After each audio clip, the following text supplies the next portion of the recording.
সূর্য, দীপা, সোনা, রূপা উভয়ই একই ছাদের নিচে। পাড়ার লোকেদের কাছে জানলো রূপা সূর্যই তার বাবা। লাবণ্যের রাগ কি সহ্য করতে পারবে মিশকা? লাবণ্য সূর্যকে জানিয়ে দিল মিশকাই নাটের গুরু।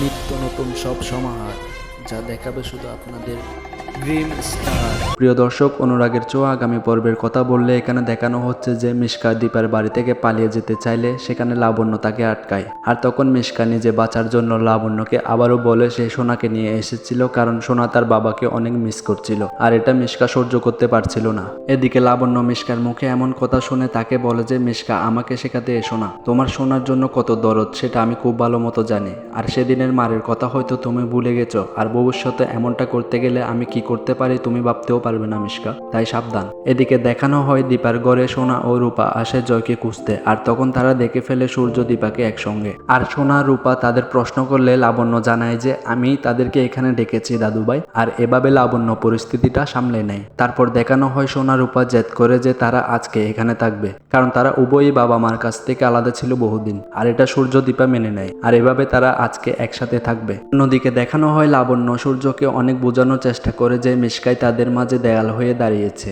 এভাবে লাবণ্য সবকিছু বললে সূর্যর কিছুটা টনক নড়ে, আর সূর্য এবার অল্পটা হলেও সিরিয়াস হয়ে ওঠে মিশকার ব্যাপারে। আর সূর্য এটা বলে যে মিশকা যদি এসবের মাঝের কারণ হয় তবে আমি তাকে ক্ষমা করব না। তারপর সিনে আমরা দেখি সেখানে আসে পারুলের বরের বাবা, অর্থাৎ একটু আগে যে বিয়ে বাড়িতে ছিল সূর্য দীপা। আর বরের বাবা সূর্য দীপাকে মিষ্টি দিতে আসলে সেখানে সোনা রূপাকে একসাথে দেখে আর বলে, বাহ, মেয়ে দুটি নিশ্চয়ই আপনাদের। আর তখন রূপা দীপাকে মা বলে ডাকলে লোকটি বুঝে নেয় আর বলেই ফেলে, ওনারা দুজন যেহেতু স্বামী স্ত্রী তাহলে এরা তো আপনাদেরই সন্তান। আর এদিকে এমন কথা শুনে রূপা সূর্যকে জিজ্ঞেস করে, ডাক্তারবাবু, তাহলে কি আপনি সত্যি সত্যি আমার বাবা? তখন সূর্য অনেক বোঝাতে চেষ্টা করে যে সে তার বাবা নয়। তখন রূপা সূর্যকে তার ইচ্ছের কথা জানায় যে রূপা তার বাবাকে কতটা মিস করে। তারপর একরাশ অসহায়ত্ব নিয়ে রূপা দীপাকে প্রশ্ন করে বসে তার বাবার কথা। তখন দীপা চোখ ভর্তি জল নিয়ে রূপাকে বলে যে তার বাবা ঠিক একদিন চলে আসবে। আর দিকে সোনাও একইভাবে দীপাকে প্রশ্ন করে বলে যে আমি তো তোমাকে মা বলে ডাকি, তাহলে পাকা মেয়ের বাবা আসলে তাকে আমি কি বলে ডাকবো? প্রিয় দর্শক, প্রতিদিনের আপডেটের জন্য সাবস্ক্রাইব করে রাখুন গ্রিন স্টার।